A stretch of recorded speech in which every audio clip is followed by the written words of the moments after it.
All right. Y'all ready?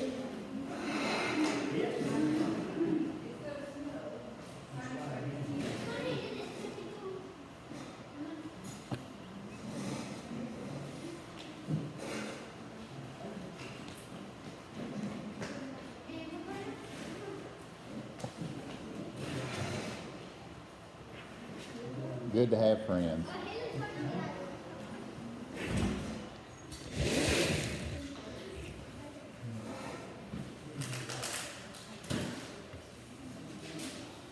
All right, so tonight we start back with Exodus part 3. Like every good soap opera, you've not lost any time or knowledge. We'll catch you up real quick in less than 5 minutes and keep you moving. So Exodus was, the authorship is attributed to Moses. There's some things that I think as we study together that you'll sort of question for yourself and you'll go, well, I think there was probably somebody else helping him. He was helping a brother out. The other thing that we'll do is we will cover specifically more geography tonight. So it's going to be pretty interesting. I've got some drone footage and some other things that I think will be interesting to you of the real Mount Sinai, as they call it now, Jabal Maqla, which is in modern-day Saudi Arabia. So we'll talk about that a little bit. And then we'll move on. We're going to talk tonight about a baby pyramid that you've probably never seen. And that'll be kind of cool to see a pyramid that I think you've never seen before. We are at the point in Exodus where we are beginning to see Moses take action on what God has called him to do back in Egypt. Up until this point, what we've done is we've talked about sort of the geography of Egypt. We've talked about the land of Goshen. For extra points, worth 1,000 points. What were the two cities that were being built in the land of Goshen by the Israelites? And they were storage cities. Come on. No. Ramses and Pithom. So those are the two cities that were being built up in Goshen, and they were storage facilities for food. And those were the two cities that we see referenced specifically in the book of Exodus. What's interesting is that the actual city names have changed over time. If y'all recall, as we've studied archeology with one another, what's it called when one city builds on top of another city? 1,000 extra points. A tell. A tell. So whenever one city, we would call them Indian mounds around here, but no, they're really what we would call is a tell. What would happen is that in ancient times, as the city would fall or collapse on itself due to ruin or conquering, or in Egypt's case, being covered over by sand, in some cases, they would build a city on top of another city. And archaeologically, what happens is we dig down through the tell, we can actually see other time periods as we dig down through that tell. We'll actually, in this conversation at some point, we'll talk about the tell of Jericho. And we can actually see the walls of Jericho that were at the time of Joshua whenever they were taking that over. And the burning of the city, we can actually see in the tell burnt layers within the tell itself. Isn't that amazing that we have that archaeologically at our disposal? So that is where we are at, is that we are at the point that the Egyptians are in extreme slavery at this point. It has been converted from being herdsmen in the area of Goshen to really becoming enslaved to the king Pharaoh at this point. And Joseph has long since passed. Any memory of Joseph from the Pharaoh standpoint has passed. And now there's new leadership in line. Keep in mind that the typical age, not always, we see Moses here is 80 when we're interacting with Moses here. The typical age for a human being was somewhere in the age of 40-ish. I'd be an old man at this point. Some of you'd be dead. So here we are. How's that for a night? And here we are that we get to visit Egypt with these people that are absolutely enslaved and in bondage to this point. And they have put themselves there by the most part.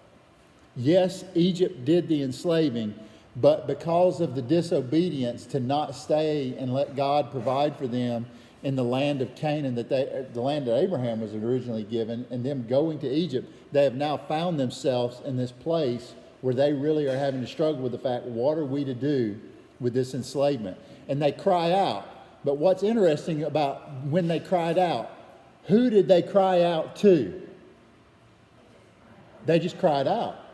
As we study Scripture in its most literal language that we can study, we see that they cried out and God heard their cry. It doesn't say they specifically cried out to God, to Yahweh himself.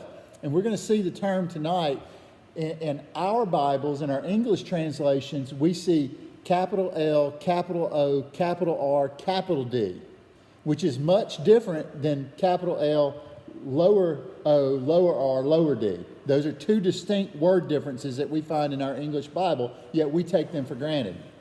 All capitals, capitalized Lord is the equivalent of Yahweh, Elohim, that we've studied together. The head spiritual being, Elohim, Yahweh. Lord with a capital L and the rest lowercase is like a Lord we would think of from a medieval time. He is Lord of my life. He is the Lord of the manor. He is that's the mentality that we should have. So as we're looking at Scripture tonight, you're going to begin to see that, and I just want to make sure everybody's on par with that as we get forward. So last week we looked at the land of Midian. I do want to be clear that there is two distinct viewpoints that we are going to be studying. One viewpoint says that whenever you come out of the Gulf area and you look at the two peace signs that form the two seas, you know what I'm talking about on the map of Egypt? The peace sign that's local to Egypt that we see is the Red Sea, as we know formally. And then the one on the eastern side is the Gulf of Aqaba. And there are two distinct viewpoints about where did the Israelites cross, and we're going to talk through those at some point here. We may even get to it tonight a little bit. We do see that Moses is born, and in that time period of Moses being born, he is born and he is kept private for about 3 months. And why is he kept in isolation for 3 months? Because he had the COVID? No, he didn't have the COVID. Because Moses was at threat of his own life because Pharaoh had said, kill the firstborn. And why had Pharaoh said, kill the firstborn? Because they were being outnumbered by the Israelites. He felt that their nation was in jeopardy, that they could become overpowered by these Israelites. Specifically, the land bridge, if you notice geographically, coming out of the Canaanite land and the Philistines, they would travel, and who would they first come in contact with as they entered Egypt? The Israelites. And so if they conquered the Israelites, a people that we know based on biblical standards had how many men, it was given to us in the Scripture, how many men existed at this time? 600,000. 600,000 men. It is estimated by most archaeological evidence and by most people that study social dynamics of this time period and thing, that there was somewhere between 2.5 to 3 million Israelites that lived in Goshen in Egypt at that time period. It's a lot of people. And the Egyptians were concerned that these 600,000 men and women and children could turn against the populace of Egypt and become cohorts with an invading empire and overthrow them. Hence, Pharaoh said, we're going to stymie the population growth, and we're going to do that by throwing the babies where? Into the Nile River. And then what we see is later on in history, very short history time period, the very Nile River that Pharaoh said and that they all depended on for food and agriculture, that is the Nile that gets turned to blood. And that to me is just absolutely just shattering from a thought process that how those are connected. So tonight, what we're going to see is really Moses beginning to work with both the Egyptians and with the Israelite people and the impact that was going to have. I've been waiting to play this because I was waiting for my speakers and everything with the new system that I got connected. So we're going to play this video first. Hopefully we'll see that it won't lag too bad, but this is going to cover at a very high level a Bible project video of just Exodus chapter 1 through chapter 18, which is one of the sort of dividing points, okay? Already. The sound down. The book of Exodus. It's the second book of the Bible, and it picks up the storyline from the previous book of Genesis, which ended with Abraham's grandson, Jacob, leading his large family of 70 people down to Egypt. Now, Jacob's 11th son, Joseph, had been elevated to second in command over Egypt, and he had saved his whole family in a famine. And so Pharaoh, the king of Egypt, offered the family to come live there as a safe haven. And so eventually Jacob dies there in Egypt, and Joseph and all his brothers do too. About 400 years pass, and the story of the Exodus begins. Now that name refers to the event that takes place in the first half of the book, Israel's exodus from Egypt.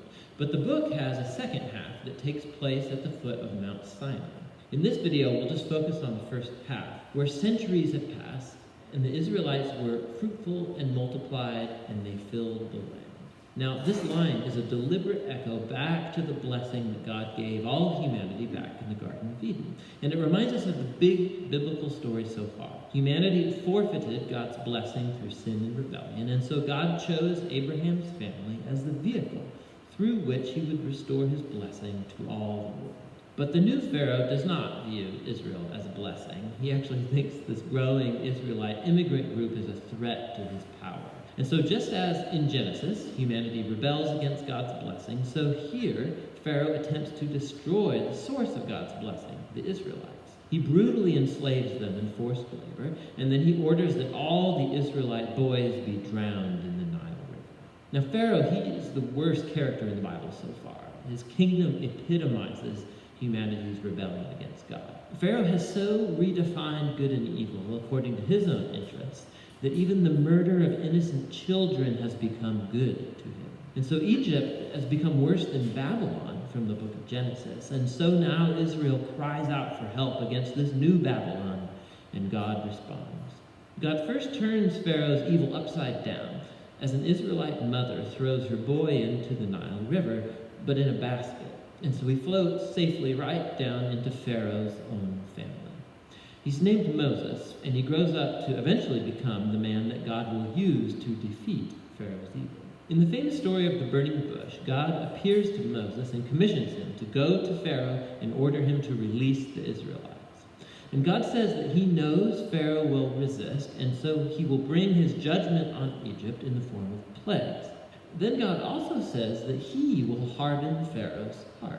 And so we're introduced into the next main part of the story, the confrontation between God and Pharaoh. Now, what does this mean that God says he'll harden Pharaoh's heart? It's super important to read this section of the story really closely and in sequence. In Moses and Pharaoh's first encounter, we're told simply that Pharaoh's heart grew hard. There's no implication that God did anything. And so in response, God sends the first set of 5 plagues, each one confronting Pharaoh and one of his Egyptian gods. And each time, Moses offers a chance for Pharaoh to humble himself and to let the Israelites go. But after each plague, we're told that Pharaoh either hardened his heart or that his heart grew hard. He's doing this of his own will. And so eventually, it's with the second set of 5 plagues that we begin to hear how God hardened Pharaoh's heart. So the point of the story seems to be this. Even though God knew that Pharaoh would resist his will, God still offered him all of these chances to do the right thing. But eventually, Pharaoh's evil reaches a point of no return. I mean, even his own advisors think that he has lost his mind. And it's at that point that God takes over and bends Pharaoh's evil towards his own redemptive purposes. God lures Pharaoh into his own destruction as he saves his people, which is what happens next. With the final plague, it's the night of Passover, and God turns the tables on Pharaoh. Just as he killed the sons of the Israelites, so God will kill the firstborn in Egypt with a final plague. But unlike Pharaoh, God provides a means of escape through the blood of the Lamb. And here the story stops and introduces us in detail to the annual Israelite ritual of Passover. On the night before Israel left Egypt, they sacrificed a young, spotless lamb and painted its blood on the doorframe of their house. And when the divine plague came over Egypt, the houses covered with the blood of the lamb were passed over, and the sons spared. And so every year since, the Israelites have reenacted that night to remember and to celebrate God's justice and his mercy. But Pharaoh, because of his pride and rebellion, he loses his own son. And he's compelled to finally let the Israelites go free. And so the Israelite slaves make their exodus from Egypt. But no sooner do they leave that Pharaoh changes his mind. And he gathers his army and chases after the Israelites for a final showdown. As the Israelites pass through the waters of the sea safely, Pharaoh charges towards his own destruction. The Exodus story concludes with the first song of praise in the Bible. It's called the Song of the Sea. And the final line declares that the Lord reigns as king. And then the song retells in poetry what the story of God's kingdom is all about. It's about how God is on a mission to confront evil in his world and to redeem those who are enslaved to evil. God is going to bring his people into the promised land where his divine presence will live among them. This story is what it looks like when God becomes king over his people. So after the Israelites sing their song, the story takes a sharp turn. The Israelites, they're trekking through the wilderness on their way to Mount Sinai, and they're hungry, they're thirsty, and they start criticizing Moses and God for even rescuing them. They say they long for the good old days in Egypt. I mean, it's crazy. So God graciously provides food and water for Israel in the wilderness, but these stories, they cast a dark shadow.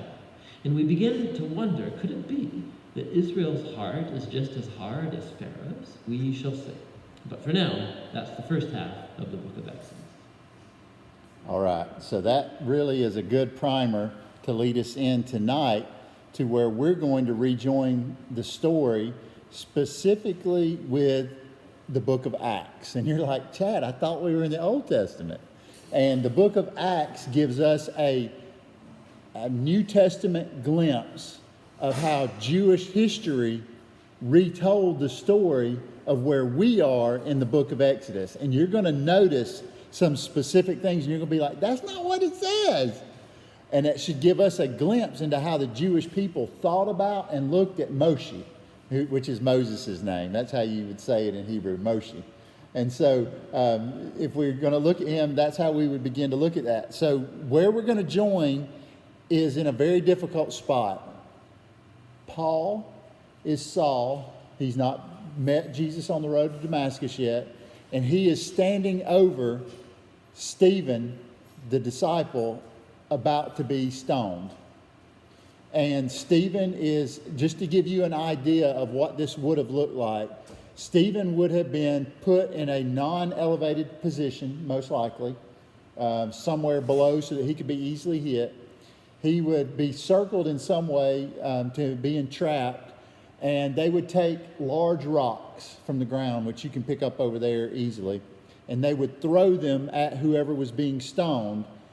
And to finish the job, if they could not, a large boulder would be gotten by someone, and it would be deliberately hurled at the head of the individual to crush their skull. That's how stoning literally occurred and occurs in modern society today, even in Africa. So large rocks being thrown to the point of knocked unconscious. If you can't knock him unconscious to the point where you can kill him, somebody just finally goes up and just hits him with big enough of a rock, it blows his skull apart. Okay? So we intersect Stephen at the moment he is getting ready to be stoned. Okay? It's like right before they're fixing to stone him. Like literally they've got rocks in their hands and they're sitting there waiting on Stephen to say whatever it is he's going to say before they start stoning him. So Acts 7, verse 20 through 34. At this time, the time of the great persecution, okay, and talking about Pharaoh commanding the babies to be killed. That's the context Stephen is speaking of. Moses was born, and he was beautiful to God. He was brought up for 3 months in his father's house, and when he was abandoned, isn't that interesting language? He was abandoned. The daughter of Pharaoh took him up and brought him up as her own son. And Moses was educated in all the wisdom of the Egyptians and was powerful in his words and deeds. You see something funny there? What have we always been raised to think about Moses' ability to speak. It's stymied, he stuttered, or he had some kind of problem. Somehow, he communicated well enough, though, that he was an influencer among Pharaoh's household. But when he was 40 years old, Moses' life is separated into 3 distinct periods, to be clear with everyone. The first 40 years, all about being in Pharaoh's household in Egypt. The second 40 years, being in the wilderness. Number 40 mean anything to y'all? How long was Jesus in the desert? 40 days and 40 nights. There's all kind of symbolism associated with that. Then the last 40 years of Moses' life is spent back in the desert, moving toward the promised land. You see those 3 distinct periods of 40? So it entered his heart to visit his brothers. This is Moses, the son of Israel. Now this is Stephen retelling the story to the men that are about to stone him. And when he saw one of them being unjustly harmed, he defended him and avenged the one who had been oppressed by striking down the Egyptian. A little bit different than how we saw it, right?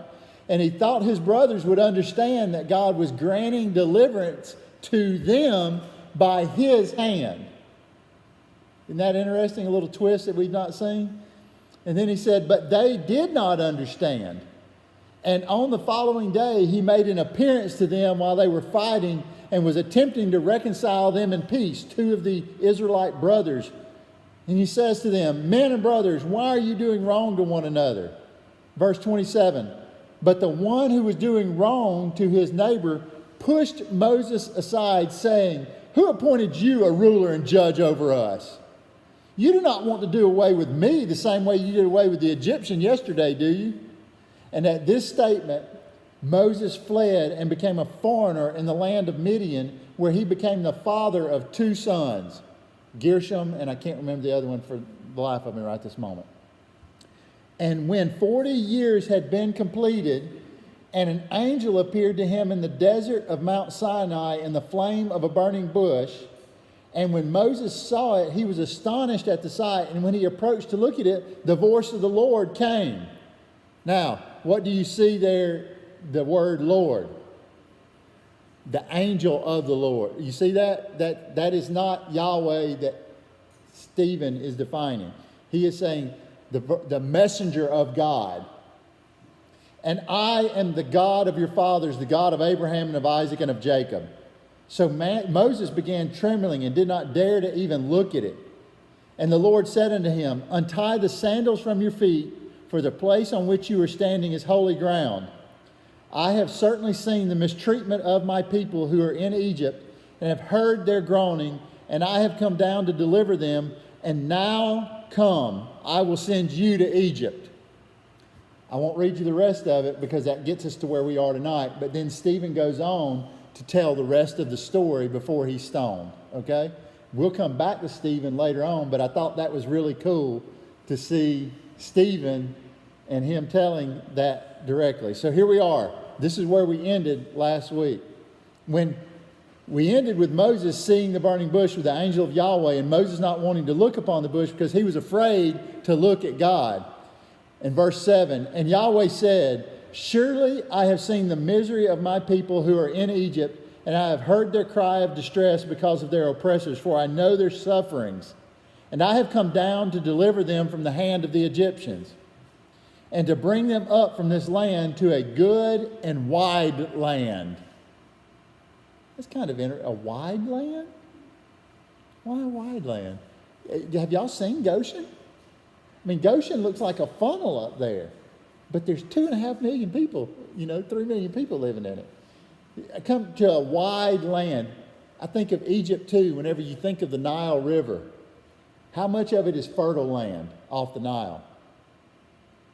Lucky to be a mile. And so now think about it, the fertility, and he's talking about, I'm going to bring you to a wide land, a land flowing with milk and honey. Now, does that mean that the creeks flow with milk? Is it 2% or whole milk? Because my boys like whole milk. We don't like that watered down stuff. No, what his meaning is that there's plenty of pasture land for the animals to produce significant milk, right? So from a dairy standpoint. And then we know there's honey in that land too. Honey is referenced all throughout the Bible. In the Old Testament, we even see bees built inside the carcass of an animal. We see bees in New Testament time, whenever we see crazy John, as they call him in The Chosen, John the Baptist, eating locust and honey. So honey's there, and it's prolific, and it was obviously tasty. It's a good thing. I like honey a lot. And to the place of the Canaanites and the Hittites and the Amorites and the Perizzites and the Hivites and the Jebusites. Where did all these people come from?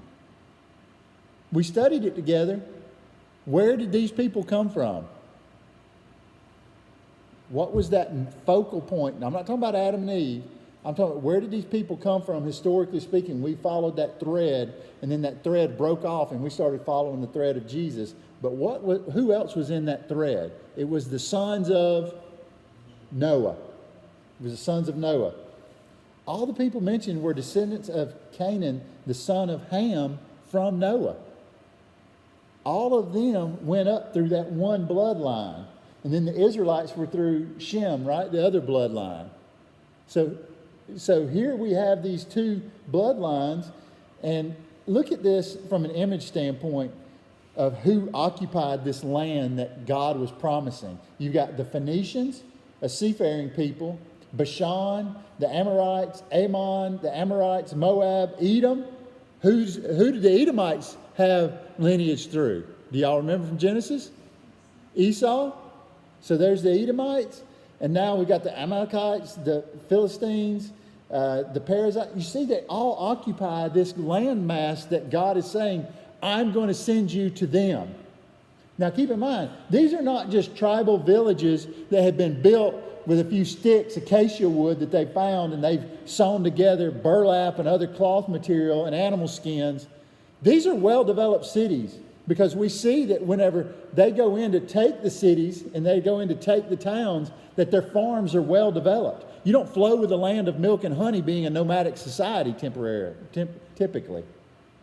And so this place that they're going to is well-populated and has an established cityscape that they are going to be able to interact with at some point. And now look, the cry of distress of the Israelites has come to me, God says, and also I see the oppression with which the Egyptians are oppressing them. You almost get a sense that God is saying to them, I see what's being done, and I'm going to do something about it. When did God do this before in the Old Testament? When did he go see something and take care of business? Sodom and Gomorrah. Y'all remember that? Whenever the three were walking up to Abraham in the tent, and he said, oh, Sarah, go make some bread and do all this kind of stuff. And then God said, well, shouldn't we tell Abraham what's about to happen? And he said, yeah. And they walked over to the edge of the cliff overlooking Sodom and Gomorrah. And God said, I'm fixing to destroy that place. So God looked upon, and we know that when God, typically, we don't want to hear that God is looking upon America. That is not the kind of thing we want to hear in that language. Does that make sense? That is typically not a good sign from that standpoint, biblically speaking. And now come, and I will send you to Pharaoh, and you must bring my people, the Israelites, out from Egypt. He's speaking to Moses through this burning bush. And he says to Moses, it's time for you to come with me, implying that God is going there, and he is inviting Moses to go with him. But Moses says to God, you don't know where you're going. No, not really. He says, who am I that I should go to Pharaoh and that I should bring the Israelites out from Egypt? You don't understand who I am. I have messed up so bad that he sees me. There's like a reward poster in the post office, and I'm him. And he said, because I am with you, and this will be the sign for you that I myself have sent you. God's trying to encourage Moses. When you bring the people out from Egypt, you will serve God on this mountain. So hold on. The burning bush is where? In Midian, on the mountain of God, which is, we know as what name? Mount Sinai. Okay? So the burning bush and Mount Sinai are connected, if you've never made that connection in your mind before. They are near one another. Mount Sinai is a mountain range. It is not a single Mount Chiha. It is a mountain range of sorts, but there is a predominant peak. So we see there's an obvious trust issue with Moses at this point, feeling like either there could or wanted to go with Yahweh what he had initiated. And he wasn't sure. But Moses said to God, look, if I go to the Israelites and say to them, excuse number one, the God of your ancestors has sent me to you. You remember that God from 400 years ago that we have no literature on, that we've only been taught orally about? You remember that God? And they say to me, what is his name, Moses? Moshe? Then what shall I say to them? Burning bush? What do you want me to say to them? You've appeared to me in a burning bush. You said you're the angel of Yahweh. What am I supposed to tell people that you... Am I going to dig you up by the root and take you with me? What am I going to say? And God said to Moses, I am that I am. And he said, so you must say to the Israelites, I am sent me to you. I am? Is this Popeye? You know what? I am what I am. You know, what is this? How are they going to recognize I am? I am. If I'm an Israelite, I am he that created the stars. I am he that created mankind. I am, you see where I'm going? Nothing else started and nothing else is except for I am. Does that make sense to you? Oftentimes I've wondered as a child growing up, like, why did he say I am? What did he mean by that?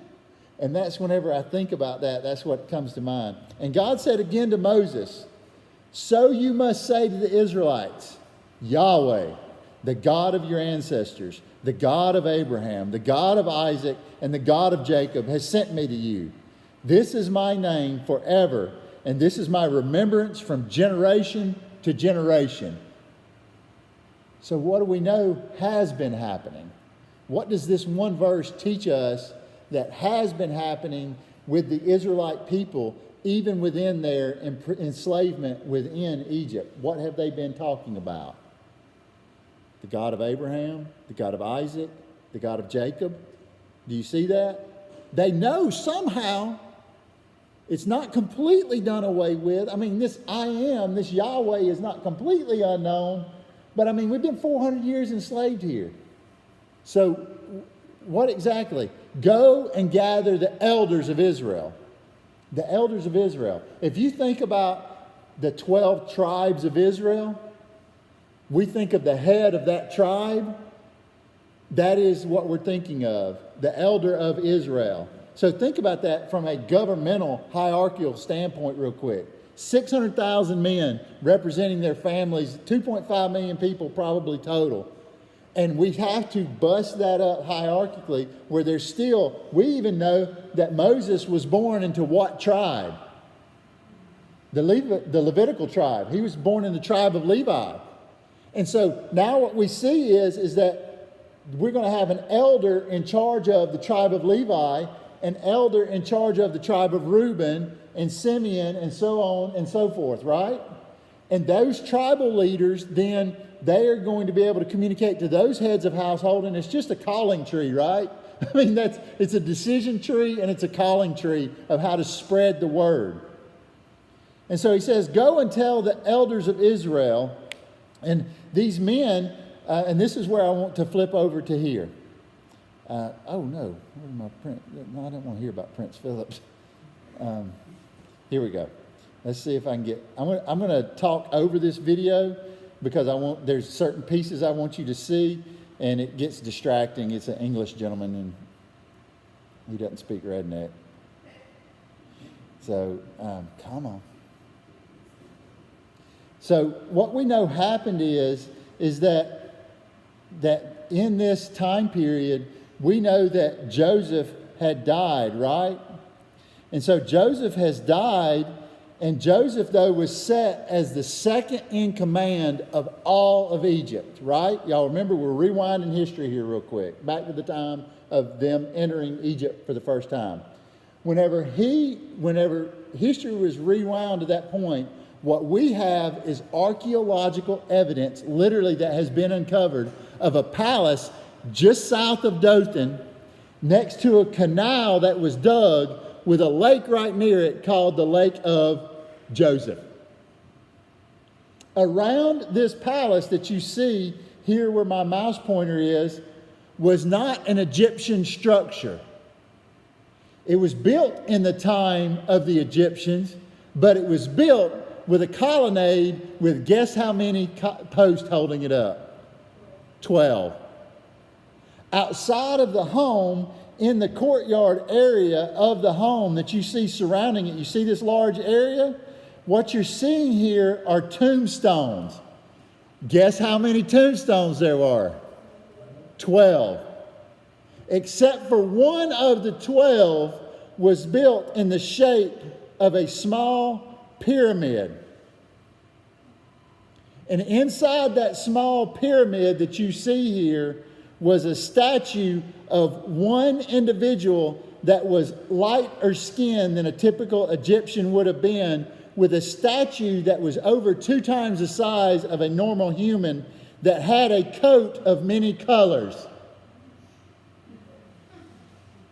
Coincidence? I just can't. Is that not amazing, y'all? Have y'all ever seen this before? Have you ever seen this before? This is like those things where I go, holy cow, Batman. How do we not see? I mean, this statue has been found, y'all.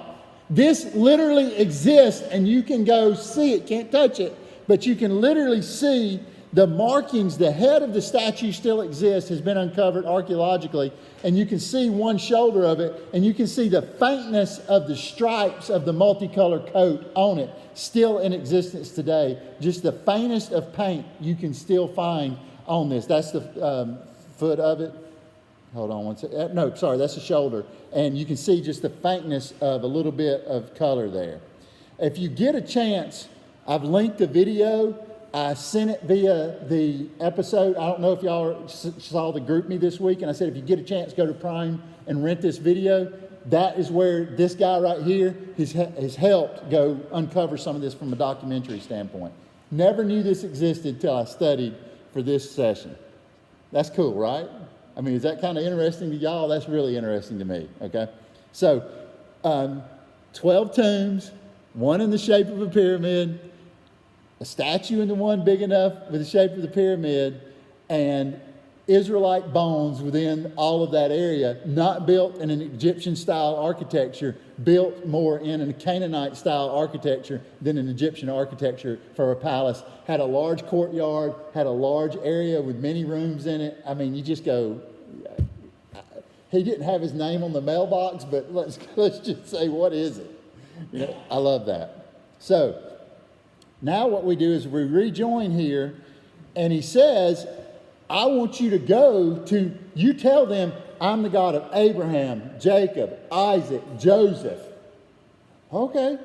We would expect probably somebody else has moved into Joseph's palace at this point. But do we expect his tomb would still be there? I mean, it's only been 400 years and it's made out of rock. And there's still some of it around today, well over 3,000 years from this time period. Okay? And say that Yahweh, the God of your ancestors, appeared to me. This is what I want you to say, Moses. You tell them that the God of their ancestors appeared, the God of Abraham, Isaac, and Jacob. And I have carefully attended to you and what has been done to you in Egypt. I've been watching you. I've seen what's happened. And I said, verse 17, I will bring you up from the misery of Egypt to the land of the Canaanites, the Hittites, the Amorites, the Perizzites, the Hivites, and the Jebusites, to a land flowing with milk and honey. And they will listen to your voice. And you will go, you and the elders of Israel, to the king of Egypt, Pharaoh. And you will say to him, Yahweh, the God of heaven, the God of the Hebrews, has met with us. And now let us please go on a journey of 3 days into the desert, and let us sacrifice to Yahweh our God, our Elohim. Okay? I want you to put this in the context of a pluralistic God culture of Egypt And God is telling Moses and these elders to go together. Whenever I was raised in church, there was only 3 people in the felt pitcher: Pharaoh, Moses, and Aaron. And then the magicians show up at some point. Those were always the felt pitchers I saw. But he's saying, I want you all to go, and you all are going to say this together. But I myself know that the king of Egypt will not allow you to go unless compelled by a strong hand. And I will stretch out my hand, and I will strike Egypt with all my wonders that I will do in its midst. And afterwards, he will release you. So he's read him the book, right? He's already read him Revelations. You know, everybody nowadays are like, tell me what happens in Revelations. He's already read him the end of the book and said, Moses, this ain't going to be good. And not only does Moses understand that it's not going to be good, but who else is in the earshot of this that has just heard that as well? The elders of the tribes of Israel. And I will give this people favor in the eyes of the Egyptians. And then when you go, you will not go empty-handed. And a woman will ask from her neighbor and from the woman dwelling as an alien in her house. Huh? Hold on. I thought we were slaves. You see how your imagery of slave has to kind of be messed with? When we think of slaves, we always think of modern day slavery of our culture, modern day being our historical culture, of, well, there's a slave shack, or, you know, the slaves live in the house of the master in a separate area, those kind of things.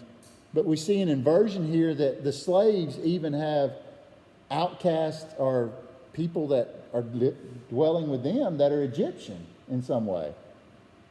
And so dwelling as an alien in her house for objects of silver and objects of gold and garments, and you will put them on your sons and your daughters, and you will plunder Egypt.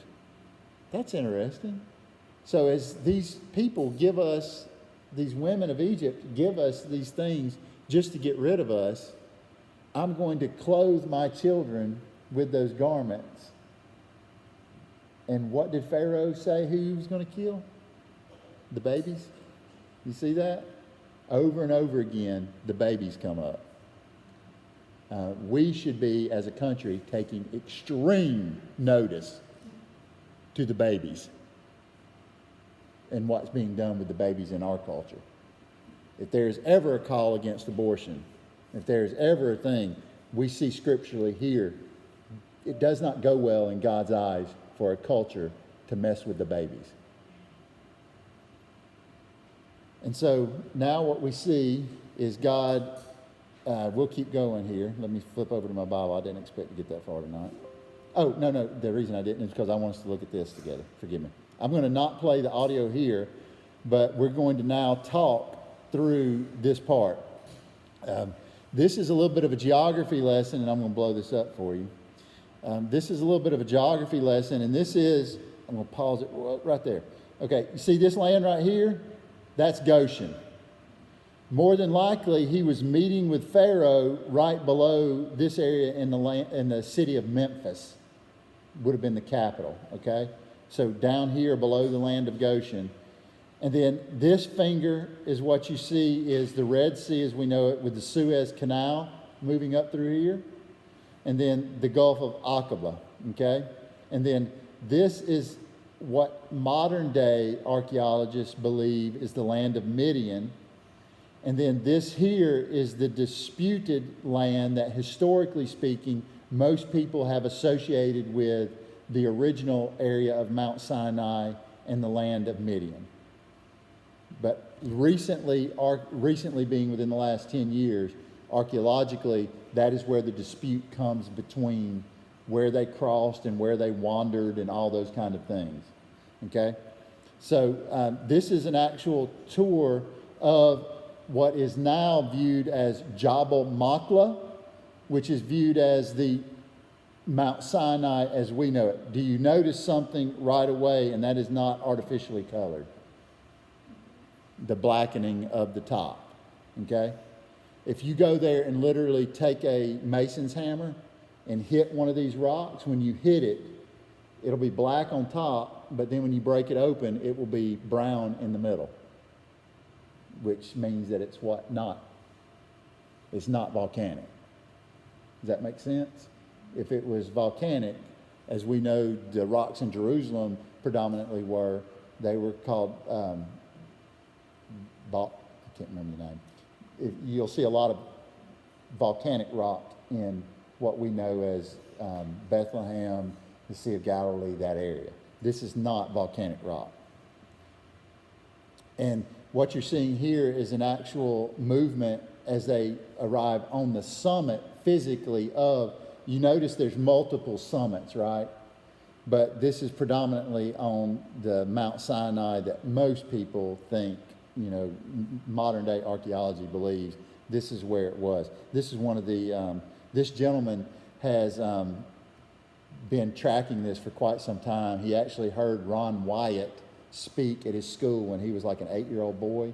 He became fascinated with it, grew up as an archaeologist because he wanted to go do this, and now many archaeologists have come behind, and he's just one of the ones that they took high-def video, so I thought it would be cool. This is looking from the peak.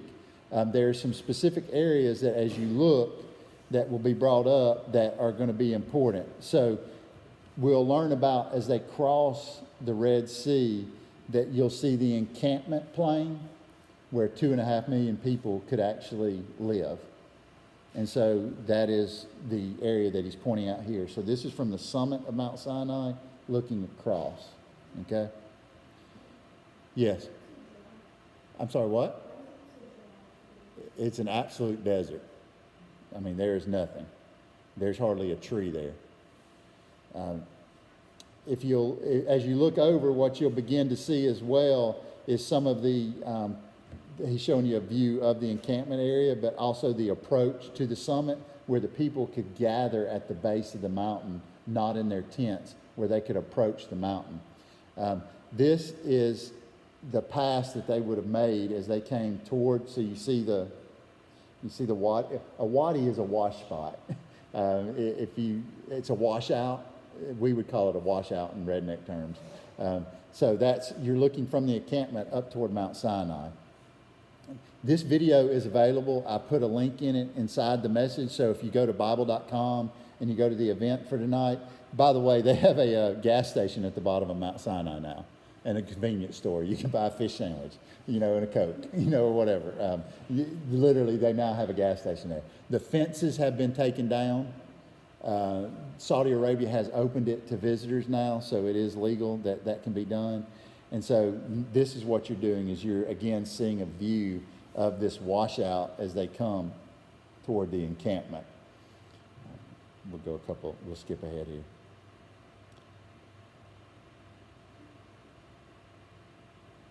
To me, this is like absolutely, if it bores you, I'm sorry, but to me it's absolutely fascinating because it's like, Lord, this is what they looked at. This is what kind of mountain they stood at the base of and looked up at. Just skip it. You can go back, like I said, and you can look at it. The sunset is amazing. You can see there were certain, I think one of the things that stood out to me with this picture is there are pathways to get there. You don't just cross a mountain. When I grew up in Sunday school, I saw traveling in the wilderness like a huge, I didn't know whether it was a desert or whether it had some trees in it.